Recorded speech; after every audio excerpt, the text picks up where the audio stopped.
నమస్తే శ్రీ మాత్రే నమః శ్రీ గురుభ్యో నమః ఆదిత్యాయ సోమాయ మంగళాయ బుధాయ చ గురు శుక్ర శనిభ్యశ్చ రాహవే కేతవే నమః. తదుపరి రాశి వృశ్చిక రాశి. వృశ్చిక రాశిలో ఉండే వారికి ఈ కుజ మార్పు వల్ల కుజుడు బుధుడు కలిపి ఎట్లాంటి ప్రభావాలు ఇస్తున్నారు అనే అంశాన్ని చూసినట్టయితే, ఉద్యోగస్తుల్లో మేనేజ్మెంట్కు సంబంధించిన ఉద్యోగులకు తీవ్రమైన ఒత్తిడి వచ్చే అవకాశం ఉంది. అంటే వాళ్ళ వర్క్లో కానీ, లేదా వాళ్ళ పరిసర ప్రాంతాల్లో కానీ, లేదా వాళ్ళ కింది స్థాయి ఉద్యోగులు కానీ, వీళ్ళ వల్ల మీకు టెన్షన్స్ రావడము, ఒత్తిడి పెరగడము, మానసిక అశాంతి కలగడము, విపరీతమైన పరిణామాలు. కొంతమంది ఈ స్ట్రెస్ తట్టుకోలేక ఉద్యోగాలు మానుకునే పరిస్థితి కూడా గోచరించవచ్చు. తగు జాగ్రత్తలు పరిహారాలు చేసుకోండి. అయితే వ్యాపారస్తులకు చూసినట్టయితే, కొత్తగా వ్యాపారంలోకి రావాలనుకున్న వాళ్ళకి, కొత్తగా పెట్టుబడులు పెట్టాలనుకున్న వాళ్ళకి, కొత్త వ్యాపారాలకు ఏదైనా స్థలం చూసుకోవాలి, లేదంటే ఏ వ్యాపారం చేసుకోవాలి అనే నిర్ణయం తీసుకునే వాళ్ళకి చాలా చక్కని సమయం అన్నమాట. కాబట్టి మీ జాతక పరంగా మీకు కొత్తగా వ్యాపారంలోకి వచ్చే వాళ్ళకి చెప్పే సూచన, మీ జాతక పరంగా ఏ వ్యాపారం మీకు నప్పుతుంది అది మాత్రమే చేసుకోండి. అంతేగాని పక్క వాళ్ళు ఆ వ్యాపారం చేశారు, నేను కూడా అదే చేసేస్తాను అంటే అది మీకు నప్పే పరిస్థితి ఉండొచ్చు, నప్పక నష్టాలు పోయే పరిస్థితి గోచరిస్తుంది. కాబట్టి తగు జాగ్రత్తలు తీసుకుని, మీ జాతక విశ్లేషణ చేయించుకుని, మీ జాతక పరంగా మీకు ఏ వ్యాపారం నప్పుతుంది అనేది మాత్రమే తీసుకుని అప్పుడు కొత్త వ్యాపారాన్ని ప్రారంభించండి, లాభాలు చూస్తారు. ఆరోగ్యపరంగా చూసినట్టయితే, కండరాల నొప్పులు అంటే మజిల్స్కి సంబంధించి, బ్రెయిన్కి సంబంధించిన విపరీతమైన పరిణామాలు వచ్చే అవకాశము, తీవ్రమైన అనారోగ్య సమస్యలు వచ్చే అవకాశము, కొంతమందికి ఆపరేషన్స్ అయ్యే అవకాశం కూడా గోచరిస్తోంది. జాగ్రత్తలు తప్పనిసరిగా తీసుకోండి.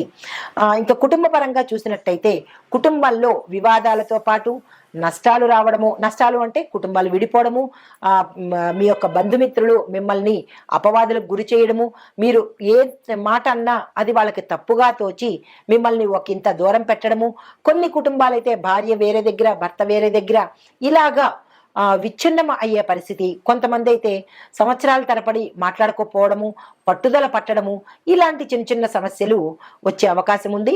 కాబట్టి మాటను ఆచితూచి మాట్లాడుకోండి, సంయమనం పాటించండి, సమయస్ఫూర్తిగా కుటుంబంలో వ్యవహరించండి.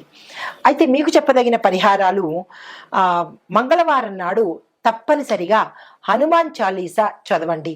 ఎందుకంటే హనుమాన్ చాలీసా చాలా సమస్యలకు పరిష్కారం చూపిస్తుంది. తప్పనిసరిగా అది చేయండి. దీనితో పాటు నవగ్రహ ఆలయ సందర్శనం చేసుకుని ఎర్రని వస్త్రాలు ఎవరికైనా దానం ఇవ్వడంతో పాటుగా మీరు కూడా ప్రతి మంగళవారము రెడ్ కలర్ వస్త్రాలను ధరించాలి. ఇది తప్పదు. మీరు గుర్తు పెట్టుకుని ఆ రోజు ఎర్రని వస్త్రాలు ధరించి మీరు ఎక్కడికి వెళ్ళినా కానీ సానుకూలమైన ఫలితాలు పొందుతారు. దీనితో పాటుగా కుజగ్రహ దోష నివారణ కోసం నేను చెప్పిన పరిహారాలు కూడా మీరు పాటించండి. ఇవి ఈ రాశి వారికి చెప్పదగిన జ్యోతిష శాస్త్రానికి సంబంధించినటువంటి గోచార రీత్యా ఫలితాలు, పరిహారం. మనకి ఖగోళ శాస్త్రంలో దృక్పంచాంగం ప్రకారము, జ్యోతిష ప్రకారము 9 గ్రహాలు మనకి 12 రాశులు ఇలా విభజించబడి ఉన్నాయి. అయితే ఒక్కొక్క గ్రహానికి ఒక్కొక్క ప్రత్యేకత, ఒక్కొక్క విశిష్టత, వాళ్ళిచ్చే ఫలాలు, పరిహారాలు ఎలా ఉంటాయి అనేది ఒక అంశమైతే, ఒక్కొక్క గ్రహానికి, శని గ్రహానికి, రాహుకేతువులకి, కుజుడికి, రవికి, చంద్రుడికి, ఇలా వారి వారి యొక్క ప్రత్యేకతలు వారివి అయినప్పుడు వారు ఈ రాశుల మీదకి పరిగణలోకి తిరుగుతున్నప్పుడు, ఉదాహరణకి కుజుడు ఇప్పుడు మిథున రాశిలోకి వస్తున్నాడు అంటే ఆయన యొక్క ఫలితాలు ఒక్కొక్క రాశిలో ఎలా ఉంటాయి, ఇది కామన్. ప్రతిసారి మనకి ఖగోళంలో ఈ మార్పు చేర్పులు జరుగుతూ ఉంటాయి, తిరుగుతూ ఉంటారు. అప్పుడు తిరుగుతున్నప్పుడు మనకి ప్రత్యేకంగా ఒకరోజు ఒకలాగా, ఒక వారం అంతా ఒకలాగా, ఒక నెలంతా ఒకలాగా, ఇలాగా వారి యొక్క పరిభ్రమణను బట్టి, వారి యొక్క గమనాన్ని బట్టి మనకి స్థితిగతులు మారిపోతూ ఉంటాయి. ఆరోగ్యాలు మారిపోతూ ఉంటాయి. లేదా మన యొక్క ఫలితాలు ఒకరోజు ఒకలాగా, ఒకరోజు ఇంకొకలాగా, ఆకస్మికంగా ధనం రావడము, ఆకస్మికంగా ధనం పోవడము. ఇలాంటి చిన్న చిన్న ఆహ్, అంటే దుష్ప్రభావాలు, మంచి ఫలితాలు కూడా ఇస్తూ ఉంటారు. అందులో భాగంగా ఇప్పుడు ప్రస్తుత అంశము కుజుడు మిథున రాశిలోకి ప్రవేశించేటప్పుడు ఎలాంటి ఫలితాలు ఇస్తున్నాడు, అది మేషాది ద్వాదశ రాశుల వారికి ఎలా ఉండబోతోంది అనే దాన్ని చెప్పుకునే దానికి ముందు కుజుడు అనేది ప్రత్యేకమైన గ్రహం అనమాట. అంటే జ్యోతిష శాస్త్ర ప్రకారము కుజుణ్ణి అంగారకుడు అంటారు. అంటే ఆయన ఎర్రని రంగు కలిగిన వాడనమాట. అయితే ఈ గ్రహాలన్నిటిలోకు ఈ కుజగ్రహానికి కొంచెం భయపడతారు. ఎక్కడ భయపడతారు అంటే ఆరోగ్యరీత్యా కొంతమందికి ప్రభావాన్ని చూపిస్తాడు, వివాహానికి సంబంధించి విపరీతమైన ప్రభావాన్ని చూపిస్తాడు. అంటే ఈ కుజగ్రహానికి అధిపతిగాను మనం సుబ్రహ్మణ్యేశ్వర స్వామిని ఎక్కువగా పూజిస్తూ ఉంటాం అనమాట. అంటే సర్పరూపంలో ఉన్న సుబ్రహ్మణ్యేశ్వర స్వామి అధిదేవత, అంటే కుమారస్వామి అధిదేవతలుగా మనం పూజన చేస్తాము. అయితే ఈ కుజగ్రహానికి ఎందుకు మనం ఇంత భయపడతాము అంటే కనుక గ్రహాలకు అధిపతిగా ఈయన్ని మనం కొలుస్తాము. కుజగ్రహము గ్రహాలన్నిటికీ కూడా అధిపతి అన్నమాట. అయితే ఈ గ్రహము రక్తము, బలము, భూమి మీద ఎక్కువగా ప్రభావం చూపిస్తుంది. అంటే ఒక మనిషి శరీరంలో రక్తం మీద, అంటే రక్తం తక్కువగా ఉండడము, రక్తానికి సంబంధించిన దోషాలు రావటము, ఇలాంటి వాటి మీద చూపిస్తుంటాడు. మరొక దేని మీద చూపిస్తాడు మనిషి మీద? బలం యొక్క, అంటే బలం అంటే శక్తి మీద అనమాట. కొంతమంది ఒక్కొక్కసారి అంటుంటారు మాకు శక్తి లేదండి, బలం లేదండి అంటారు. అంటే వారికి కుజుడు బలహీనంగా ఉన్నాడు అని అర్థం అనమాట. అంటే బలం లేకపోవడము, రక్తహీనత రావడము, అది వైద్య పరిభాషగా మనం ఏమనుకుంటాము, రక్తహీనత, ఐరన్ లోపము అనుకుంటాము. ఆధ్యాత్మిక పరంగా చూసుకున్నట్టయితే కుజుడు కనుక ఎక్కువ ప్రభావం చూపిస్తే, కుజుడు దుష్ప్రభావాన్ని చూపిస్తే కనుక ఇటువంటి రుగ్మతలు రావడము, బలహీనంగా ఉండడము. అయితే ఇది మనిషి ప్రకారంగా. మరి భూమి మీద ఎలా చూపిస్తాడు అంటే కనుక భూమి బేట్లు వారిపోవడము, పంటలు సరిగా పండకపోవడము, వాతావరణంలో విపరీతాలు సృష్టించబడ్డము, ఇలాంటి వాటి యొక్క ప్రభావం కలిగింది అంటే అది తప్పనిసరిగా కుజుడి యొక్క పరిహారం, అంటే కుజుడి యొక్క ప్రవర్తన అని మనకి అర్థమవుతుందన్నమాట. అయితే ఈ అంగారకుడు తన దిశను మార్చుకుంటున్నప్పుడు కూడా ఇటువంటి ప్రభావాలు ప్రతి ఒక్క రాశి మీద కనిపిస్తూ ఉంటాయి.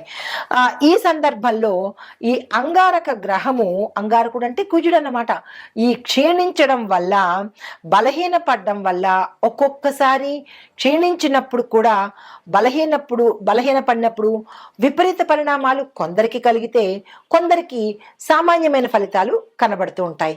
అయితే ఇలా జరిగినప్పుడు చాలా మంది ఏమని అడుగుతుంటారంటే మేము ఏమేం పరిహారాలు చేసుకోవాలి, మేము ఎట్లా ఉండాలి, మేము ఏం మార్చుకోవాలి అనే సందేహాలు మన ప్రేక్షకులకు కలుగుతుంటాయి.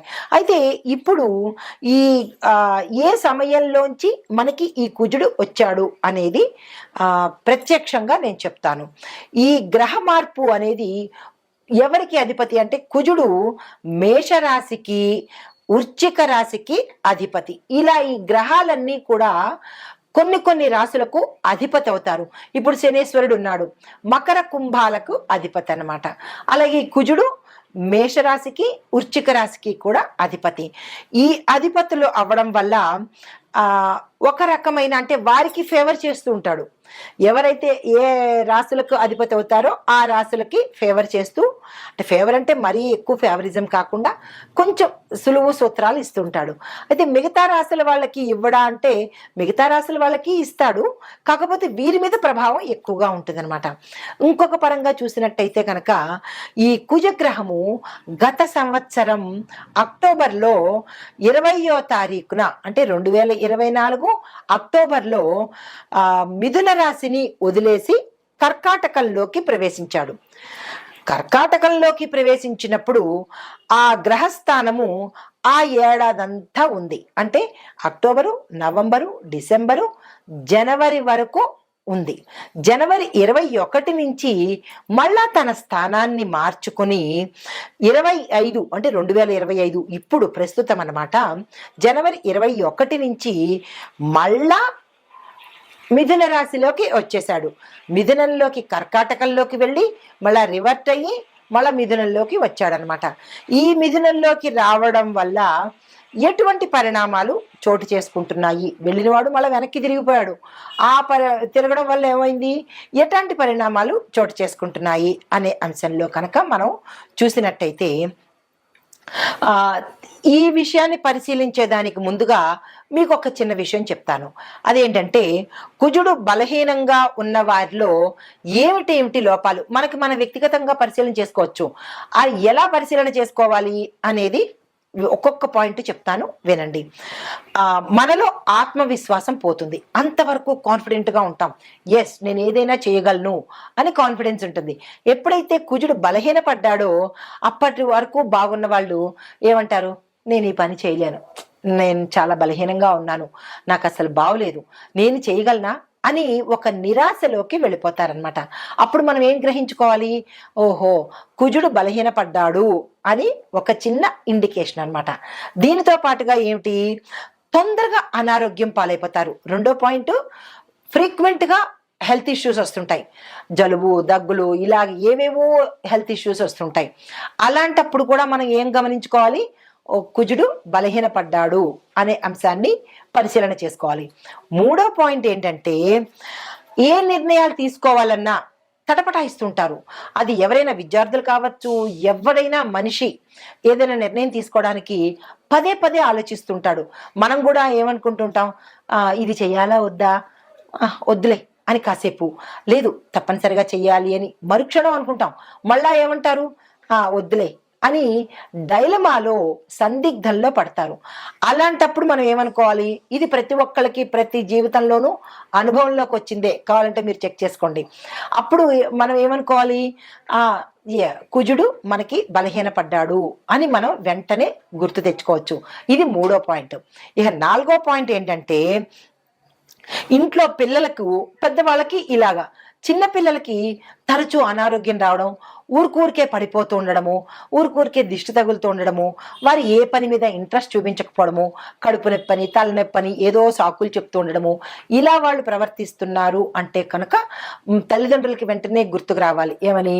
మనకి కుజుడు కుజుడు బలహీనంగా ఉన్నాడు అనే అంశాన్ని గుర్తు తెచ్చుకోవాలి. ఇది నాలుగో పాయింట్ అనమాట. అయితే శరీరంలో కొంతమందికి రక్తము తగ్గిపోతూ ఉంటుంది. రక్తం ఎప్పుడైతే తగ్గిపోయిందో వైద్యపరంగా ఏం చెప్తాం? ఎనీమియా వచ్చేసింది, వీళ్ళకి రక్తహీనత వచ్చింది అని డాక్టర్లు చెప్తారు. కానీ డాక్టర్లు ఏం చెప్తారు? మందులు చెప్తారు తప్ప వాళ్ళకి ఆధ్యాత్మిక పరంగా తెలియదు కదా, జ్యోతిష్య పరంగా తెలియదు కదా. జ్యోతిష్య పరంగా మేమేం చెప్తాము అంటే, కుజుడు బలహీనపడ్డాడు కాబట్టి కుజుడికి సంబంధించిన గ్రహాలు శాంతి చేయించుకుంటే, ఎందుకు? కుజుడు రక్తం మీద ప్రభావాన్ని చూపిస్తాడు కాబట్టి దానికి సంబంధించిన పరిహారాలు చేసుకోవాలి. అది తప్పనిసరిగా మనకి జాతకంలోనే బయటపడుతుంది. డాక్టరు నాడి పట్టుకుంటేనో, స్టెత్ పట్టుకుంటేనో, కళ్ళు చూస్తేనో రక్తం లేదు అని చెప్తాడు. జ్యోతిష్యులు ఏం చెప్తారు? జాతక పరిశీలన చెయ్యంగానే అందులో మీకు కుజదోషం ఉంది కాబట్టి మీకు ఈ పరిస్థితులు వస్తున్నాయి అనే అంశాన్ని చెప్తారు. అంటే ఇటు వైద్యపరంగానూ కరెక్టే, ఇటు ఆధ్యాత్మిక పరంగానూ కరెక్టే. రెండు మనం తీసుకోవాలి. ఈ రెండు తప్పనిసరి, ఒకటే బేస్ మీద కాకుండా. అయితే దీనికి మనం ఏం చేసుకోవాలి అంటే కనుక, ఎక్కువ క్యారెట్ తీసుకోవాలి. అంటే రక్తం తక్కువ ఉన్న వాళ్ళకి రెమెడీస్ చెప్తున్నాను. క్యారెట్ తీసుకోండి, టమాటాలు తీసుకోండి, బీట్రూట్లు, పప్పు, బెల్లము, ఇటువంటి పదార్థాలు మీరు తీసుకుంటూ ఇవే పదార్థాలు దానంగా ఇచ్చేయండి. అంటే వైద్యపరంగా మీరు ఇవి తింటూ ఉండాలి, ఆధ్యాత్మిక జ్యోతిష్యపరంగా ఇవి దానాలు ఇవ్వాలి. ఇస్తే అటు డాక్టర్ని మీరు సాటిస్ఫై చేసినట్టు, ఇటు గ్రహాల్ని కూడా సాటిస్ఫై చేసినట్టు అనమాట. గుర్తుపెట్టుకోండి, ఇవి మీరు దానంగా ఇవ్వాలి. దీనితో పాటుగా సాధ్యమైనంత వరకు డాక్టర్లు ఏం చెప్తుంటారు? ఎక్కువగా మీరు నేల మీద పడుకోండి, దిళ్ళు పెట్టుకోకండి అని చెప్తుంటారు కదా, అది వైద్యపరంగా. అయితే ఇప్పుడు జ్యోతిషపరంగా కూడా మనం ఏం చేయాలి? కుజగ్రహం తక్కువగా ఉన్నప్పుడు, బలహీనంగా ఉన్నప్పుడు తప్పనిసరిగా మీకు ఈ సిమ్టమ్స్ కనపడుతుంటే నేల మీదే పడుకోండి. ఎందుకు అంటే కుజుడు అంటే అంగారకుడు భూమిపుత్రుడు కదా, కాబట్టి భూశయనం తప్పనిసరి అన్నమాట. అప్పుడు కొంత గ్రావిటేషనల్ పవర్గా, అంటే నేను మీకు రెండూ చెప్తున్నాను, ఆధ్యాత్మికంగాను చెప్తున్నాను, అంటే ఆధ్యాత్మికం అంటే జ్యోతిషపరంగాను చెప్తున్నాను, ఇటు వైద్యపరంగాను చెప్తున్నాను. ఈ వైద్యపరంగా కూడా ఏం చేయొచ్చు, మనం నేల మీద పడుకోవచ్చు. నేల మీద ఎందుకు అంటే భూమికి గ్రావిటేషన్ పవర్ ఉంటుంది కాబట్టి మనలో ఏదైనా శక్తిహీనత ఉంటే, వెంటనే నెగిటివిటీ ఉంటే అది భూమి తీసేసుకుంటుంది అనమాట. ఆ పరంగా భూమి మీద పడుకోమని చెప్తారు. ఇటు జ్యోతిష పరంగా అంగారకుడు భూమిపుత్రుడు కాబట్టి భూశయనం చేస్తే మనకి రక్త ప్రసరణ ఎక్కువగా, నరాలు యాక్టివేట్ అయ్యి రక్త ప్రసరణ వృద్ధి అవుతుంది. ఇది రెండు పరంగా చెప్తున్నాను, జాగ్రత్తగా వినుకోండి. దీంతో పాటుగా ఏం చేయొచ్చు అంటే కనుక ప్రతిరోజు సూర్యుడికి నమస్కారం పెట్టాలి, తప్పదు. సూర్యుడికి నమస్కారం పెడితే కొంత పరిహారం కలుగుతుందన్నమాట. దీనితో పాటుగా మరికొంత ఏంటంటే చిన్న చిన్న పరిహారాలు చెప్తాను. ఆ పరిహారాలు జ్యోతిష్యపరంగా చెప్తాను. ఇప్పుడు కుజుడు మనకి ఎలాంటి ఫలితాలు ఇస్తాడు అనే అంశాన్ని చూసాం కదా. అయితే ఈ కుజదోష నివారణలు మనం ఆధ్యాత్మిక పరంగా, జ్యోతిష పరంగా ఎలా చేసుకోవాలి అనేది ఒక్కొక్క పాయింట్గా చెప్తాను. వీలైతే నోట్ చేసుకోండి, లేదా అంటే మళ్ళా చూసుకోండి. చాలా మోస్ట్ ఇంపార్టెంట్ అయిన రెమెడీస్ నేను మీకు అందిస్తున్నాను. కుజదోష నివారణకు శివాలయంలో ఏకాదశ రుద్రాభిషేకం చేయించుకోవాలి. మొదటి పాయింట్. 7 మంగళవారాలు చేయించుకోవాలి. మీకు సందేహం రావచ్చు ఎన్ని సార్లు చేయించుకోవాలి అని. 7 మంగళవారాలు శివాలయంలో ఏకాదశ రుద్రాభిషేకం చేయించుకోవాలి. మొదటి పాయింట్. అది ఎప్పుడు చేయించుకోవాలి? ఉదయం 7 గంటల లోపల. ఇది ఫస్ట్ పాయింట్. తరువాత నాగుల పుట్టను దర్శనం చేసుకొని పుట్టమన్ను చెవికి ధరించాలి. ఇది రెండో పాయింట్, తప్పనిసరిగా చేసుకోవాలి.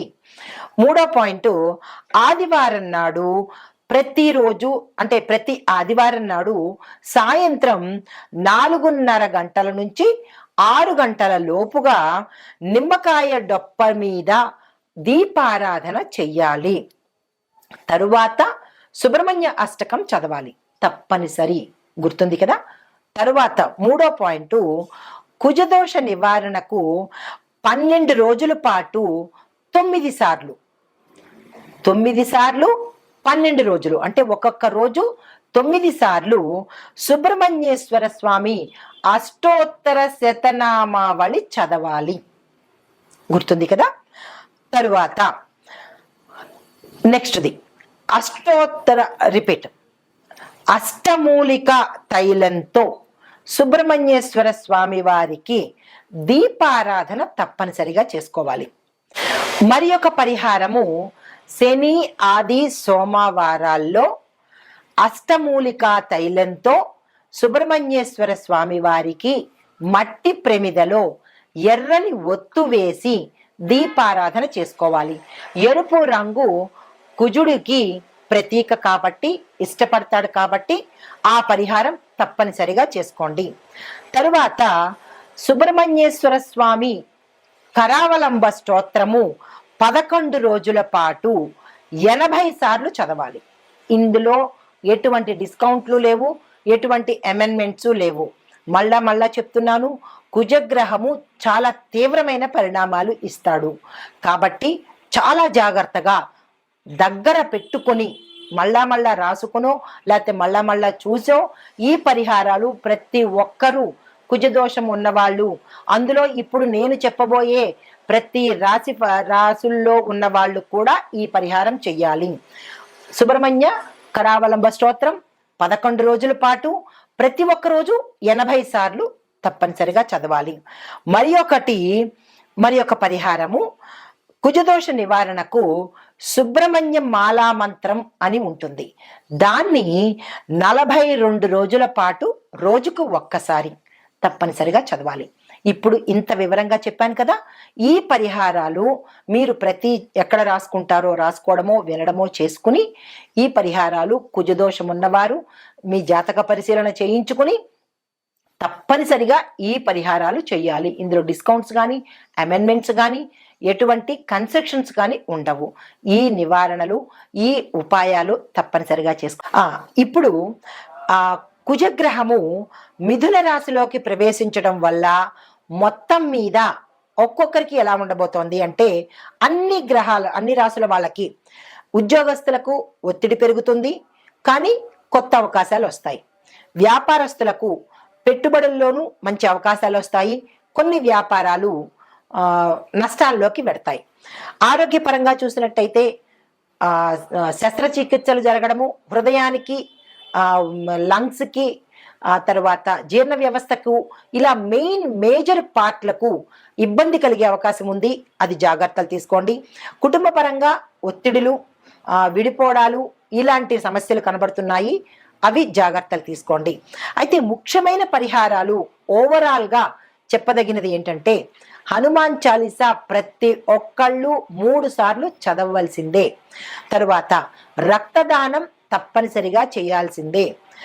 ఎర్రని వస్త్రధారణ ప్రతి మంగళవారము ధరించవలసిందే. గోపూజ, శివపూజ తప్పనిసరిగా చేయవలసిందే. ఇవి ఓవరాల్గా ఈ పరిహారాలు కుజ ప్రభావ సంబంధిత దోషాలు ఉన్నవాళ్ళు తప్పనిసరిగా చేయించుకోవాలి. ఇది మరీ చెప్తున్నాను. ఆ దిశగా మీరు ప్రయత్నం చేయండి. నమస్తే.